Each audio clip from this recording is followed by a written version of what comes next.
어느 한 아파트 단지 안에 세탁소가 화재가 일어나서 모든 그 안에 있는 옷과 모든 기물들이 전소가 됐습니다. 그리고 며칠 이후에 아파트 벽포에 사과문 하나가 붙었습니다. 불이 나올 시 모두 타서 죄송합니다. 그러니 옷을 맡기신 분들은 옷 수량을 종목과 함께 꼭 기재해 주시기를 바랍니다. 공고가 붙은 후 어떠한 주민이 공고문 아래에 글을 적어놓고 갔습니다. 당연히 옷 수량을 적어 놓았는 줄 알았는데 뜻밖의 글이 적혀 있었습니다. 아저씨, 저는 양복 한 벌을 맡겼는데 안 받겠습니다. 그 많은 옷을 어떻게 하시겠습니까? 용기를 내세요. 이런 글이었습니다. 그 글을 본 사람들도 역시 연쇄 반응을 일으켜서 저도 옷값을 배상받지 않겠습니다. 그리고 힘내세요. 용기를 내세요. 그리고 어느 분들은 금일봉을 갖다가 안겨주곤 하였습니다. 얼마 뒤에 아파트 벽부에 또 한 장의 종이가 붙었습니다. 다름 아닌 감사문이었습니다. 이런 감사문이었습니다. 주민 여러분 고맙습니다. 월남전에서 돈을 벌어와서 어렵게 일궈온 삶이었는데 한순간에 모든 것을 잃고 말았습니다. 하지만 여러분들의 따뜻한 사랑이 저에게 새 삶의 용기와 희망을 주었고 저는 다시 일어설 용기를 갖게 되었습니다. 꼭 은혜에 보답하겠습니다. 이런 현상을 나비 효과라고 말합니다. 날개 짓을 함으로 작은 변화가 연쇄 반응을 일으키는 것입니다. 그리고 큰 변화를 유발시키는 현상이라고 말합니다. 나비 효과처럼 한 사람의 작은 선행과 배려가 전체를 움직이고 변화시킬 만큼 큰 힘을 가질 수 있는 것입니다.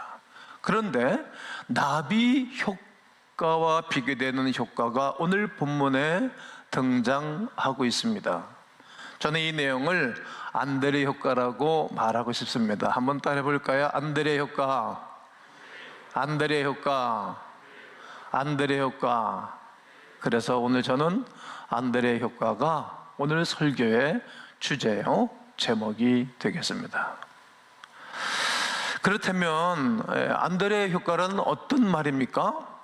한마디로 주님께 가져옴으로 인하여 이 효과는 시작되었습니다. 불난 집을 살린 사건의 시작은 한 사람이 써붙여 놓은 문장 한 문장으로 모든 사람들이 좋은 연쇄 반응을 일으켰던 것처럼, 아저씨, 저는 양복 한 벌밖에 맡기지 않았습니다. 그런데 양복값을 받지 않겠습니다. 이 문구 한 문기가 사람들의 마음을 움직인 것입니다. 그렇습니다. 한 사람의 수많은 사람들에게 동정과 긍휼, 나아가 함께 소망의 불을 불러일으킨 것입니다. 오늘 다시 본문을 보면 여기 한 아이가 있어, 여기 한 아이가 있어, 보리떡 5개, 물고기 2마리를 가지고 있나이다. 그러나 어떻게 이 많은 사람들에게 이게 효과를 나타낼 수 있겠습니까? 어쩌면 빌립이 떡이 부족하리이다 이렇게 말한 것과 별반 달라 보이지가 않습니다. 그런데 안드레와 빌립의 차이점이 있습니다. 그것은 아주 미묘하지만 굉장히 중요합니다. 부족하다고 느꼈지만 안드레는 예수님께 가지고 온 것입니다. 때로 우리는 부족하고 모자라면 스스로 해결하려고 합니다. 아예 어떤 데는 포기해버립니다. 아예 인생을 포기하려고 하는 사람들도 있지요. 왜요? 계산이 안 나오니까. 왜요? 방법이 없으니까. 왜요? 용기가 없으니까. 왜요? 성공해봤던 기질이 없으니까 아예 포기해버린답니다. 누구처럼 말이죠? 필립처럼 말이죠. 아예 인간의 계산이 앞서면 여러분, 우리 주님도 보이지도 않지 않습니까? 그런데 가져오는 것입니다. 턱없이 부족합니다. 도대체 방법이 안 나오는 것입니다. 거의 없는 거 마찬가지지 않습니까? 장정만 5천 명이 있고 약 한 2만 명의 사람들이 있는데 도시락 하나가 무슨 힘을 발휘할 수 있겠습니까? 그냥 없는 겁니다. 그러나 가져오니까, 누구에게? 우리 주님께 가져오니까 주님이 역사와 기적을 일으키는 것입니다. 부족하다고 여러분 내가 하는 것이 아닙니다. 없다고 없는 것도 아니고 그런 것 아니겠습니까? 없다고 포기할 수도 없는 일 아닙니까? 없고 부족할수록 더욱 전능하신 하나님 앞에, 창조주이신 창조의 원리 앞에 가져오는 것입니다. 예수님을 믿는다는 것이 무엇입니까? 예수님을 믿는다는 것은 어떤 것입니까? 하나님을 믿는다고 말하면서 정작 중요할 때는 내가 결정하고 내가 포기하고 내가 실망합니다. 그러나 하나님께 가져오게 하면 내가 실망할 이유도 없고 포기할 이유도 없는데 말이지요. 성도 여러분, 부족하니까 더 주님께 가져오셔야 합니다. 약하기 때문에 하나님 앞에 나의 약함을 올려드리셔야 합니다. 모자라니까 주님께 구하는 것입니다. 우리가 식사할 때 유독 반찬이나 고기가 맛있게 느껴지는 날이 있지 않습니까? 후딱 한 그릇 뚝딱 해치고 나서 어머니한테 엄마 밥 더 줘, 밥그릇을 내보면 밥 안 줘 하는 부모가 누가 있겠습니까? 순장 리더 모임을 하면서 이야기를 냈어요. 엄마 밥 줘. 그러면 네 하잖아요. 그래. 그리고 꾹꾹 눌러주잖아요. 아이들은 그냥 앞에 문장이 필요 없어. 엄마 밥. 그러고 알아듣고 꾹꾹 눌러주잖아요. 엄마 밥. 그냥 어머니는 아낌없이 자기 자녀들에게 허락해 주십니다. 그렇습니다. 더 필요가 부족하기에 전지를 창조하신 전능하신 하나님 아버지 앞에 가져오는 것입니다. 재미있는 것은 똑같이 부족하는 것을 느꼈지만 예수님은 말로만 부족하다고 한 빌립에게는 눈길 한번 주지 않습니다. 이야기를 나누시다가 저는 계산이 안 나오니까, 그리고 그에게는 믿음이 없고 인간적인 계산을 하니까 눈길을 주지 않고 눈길을 돌린 거예요. 그럼 말을 썩지 않는 것입니다. 지나간 철야배 시간에 제가 우리가 썩어가며 이 땅에서 살아갈 것 기억나십니까? 우리 인생은 우리 하나님께 계속 썩으셔야 돼요. 아멘 해보세요. 기도로 썩고, 믿음으로 썩고, 찬송으로 썩고, 봉사로 썩고, 교제로 썩고, 말씀 위험으로 썩고, 말씀 묵상함으로 썩고, 사랑함으로 썩고, 그분과 함께 섞으면 섞을수록에, 이야기를 섞으면 섞을수록에 우리 주님이 우리의 삶 속에 오셔서 견고하게 해주세요. 나의 힘이 되신 여호와여, 내가 주님을 사랑합니다. 주는 나의 반석이신 주님과 함께 썩는 거예요. 빌립은 인간적인 계산, 믿음 없는 말과 행위를 하다가 우리 주님이 말씀도 안 섞고 눈길도 안 주세요. 그리고 적은 도시락 하나 가지고 와서 주님께 말씀을 썩는 우리 안드레에게 이제 말씀을 갖게 하고 그를 통해서 역사를 베풀어 주시는 것입니다. 여러분, 도시락 하나, 이 부족한 도시락을 많은 사람들에게 얼마나 되겠습니까? 말하지만 그때부터 우리 주님이 말씀하기 시작하십니다. 어떻게 말씀하십니까? 사람들로 하여금 질서정연하게 앉게 해라, 이렇게 주님 말씀하잖아요.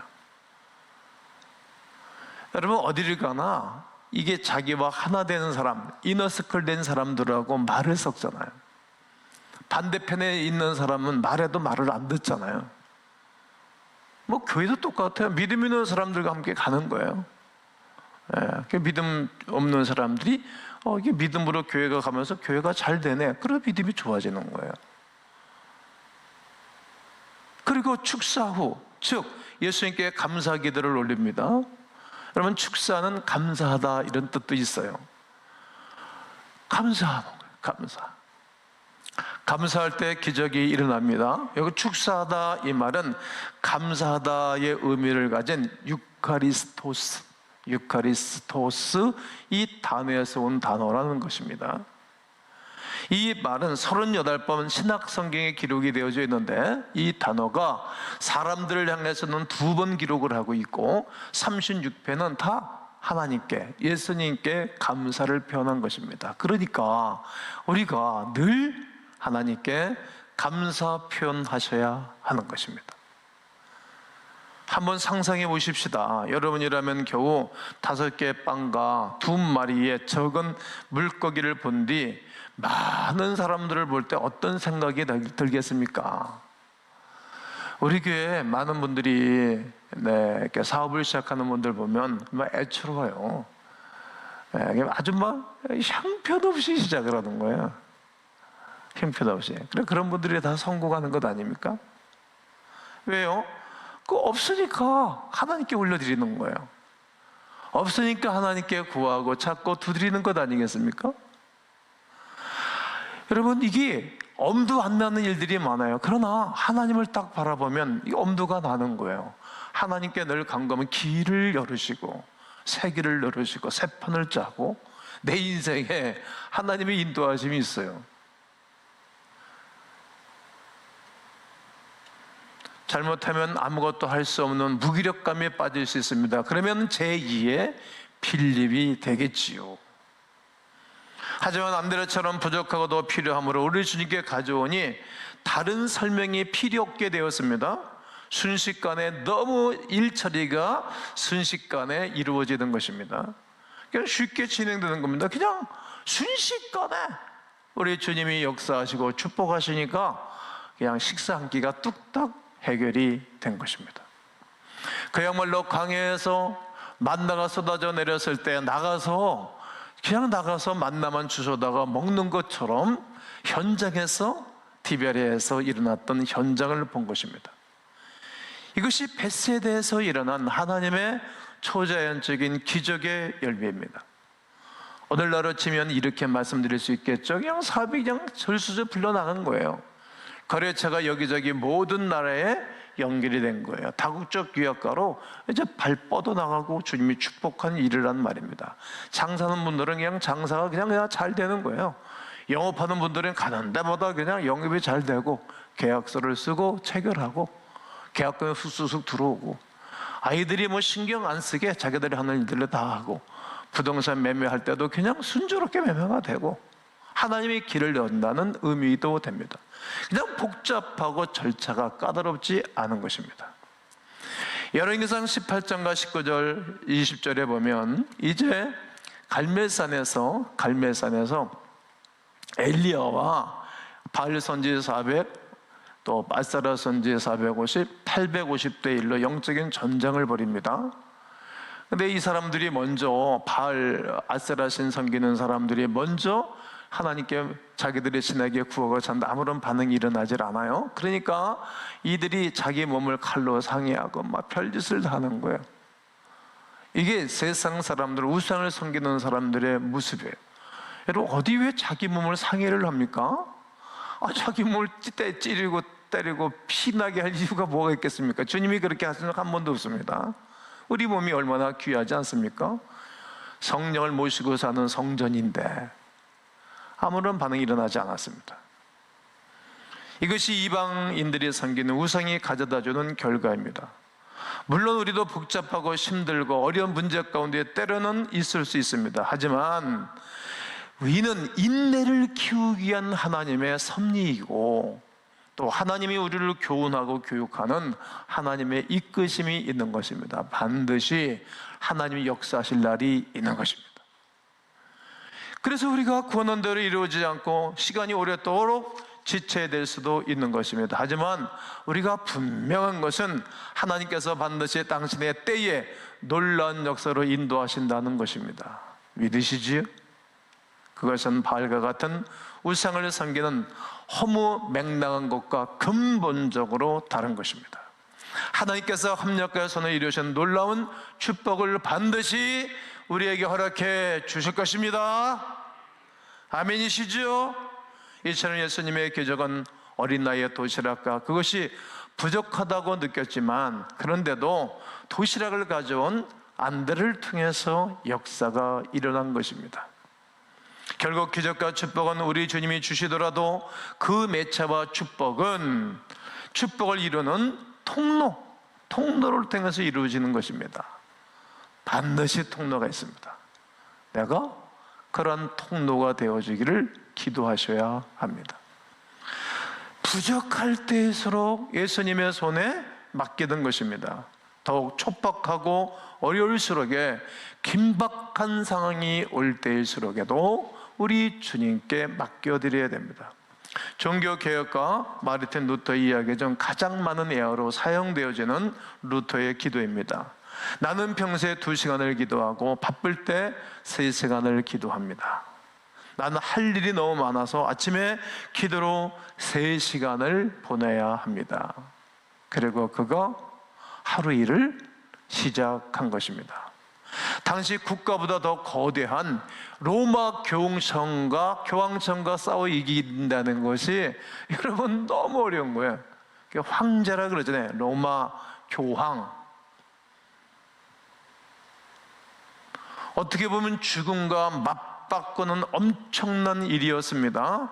그런 그에게 담대함과 더불어 평안을 누리면서 끝까지 종교 개혁을 완수할 수 있었던 것은 늘 하나님께 올려드리고 기도하였기 때문입니다. 용기를 주님이 주시는 거예요. 세상 소망 다 사라져가도 우리 주님의 사랑은 변치 않기 때문입니다. 세상 사람들은 다 나를 버려도 우리 주님은 버리시지 않기 때문입니다. 이렇게 루터는 기도할 때마다 담대했고 기도할 때마다 평안해졌습니다. 그러므로 가장 중요한 시간은 하루 첫 시간을 기도하면서 시작하는 시간입니다. 여러분, 기도하는 시간에 그때가 하나님이 지혜를 부어주시고, 아멘, 축복을 부어주시고, 그리고 하나님이 내가 알 수 없는 그 영역 속에서 일하시는 하나님의 손길을 경험하게 될 것입니다. 그러므로 사랑하는 성도 여러분, 여러분들에게는 어떤 기도 제목이 있으십니까?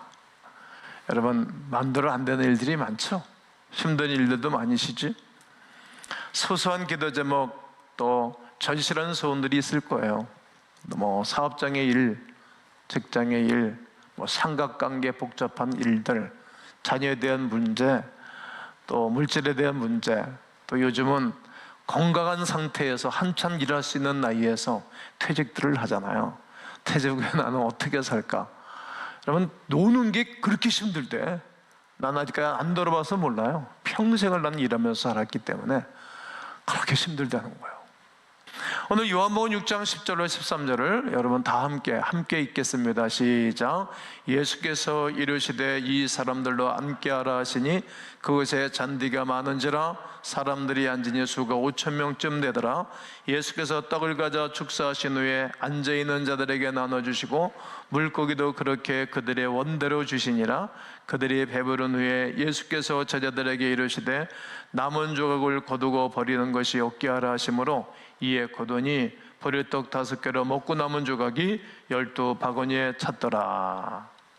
주님이 역사적으로 축복하신 것은 아주 적은 것서부터 시작됐다는 사실입니다. 이것 자체가, 증거 자체가 하나님의 것임을 인정한 것입니다. 인정한 것. 여러분, 지금은 당장 너무나 적고 부족할지라도 이 조그만 것으로부터 놀라운 역사를 이루시는 하나님의 축복을 기대하시면 좋겠습니다. 오늘의 주 메시지가 되겠습니다. 죽은 자를 살리시고 없는 것을 있게 하시는 하나님의 능력, 부활의 능력이 그리스도 예수의 이름에 있기 때문입니다. 또 안드레처럼 우리가 축복의 통로요 매개체가 되어 이웃과 온 세상과 열방을 불러일으키고 좋게 하는 안드레 효과를 나타내 보이는 예수 그리스도의 사람들 되시기를 주의 이름으로 축원합니다.